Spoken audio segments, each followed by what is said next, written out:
Quand on parle de Kamala Harris, on oublie souvent que sa candidature, ça a été un petit peu un sauve-qui-peut du Parti démocrate. En réalité, c'était Joe Biden. Il s'accrochait au rideau, on a dû le sortir de force. Il a fallu Obama, Clooney, Nancy Pelosi, Michael Douglas. Et on s'est trouvé à 3 mois et demi de l'élection.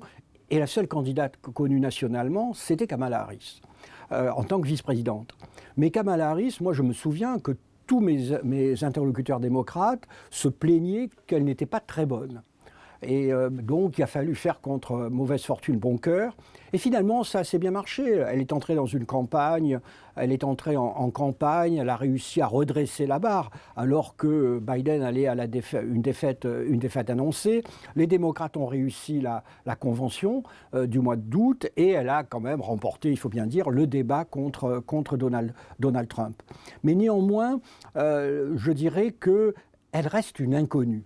Les Américains, pour les Américains, alors d'abord au sens premier du mot, lorsqu'elle se présente comme candidate, 31% des Américains ne la connaissent pas du tout, ne savent pas qui elle est, alors que 9% des Américains ne connaissent pas Donald Trump.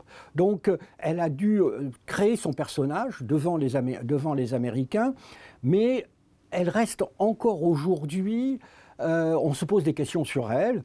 Il faut dire qu'elle donne très peu d'interviews, très peu de conférences de presse, et on se demande si c'est soit le système du contrôle à l'américaine, on verrouille tout pour empêcher qu'elle dise quelque chose qu'elle ne devrait pas dire, ou si c'est une stratégie.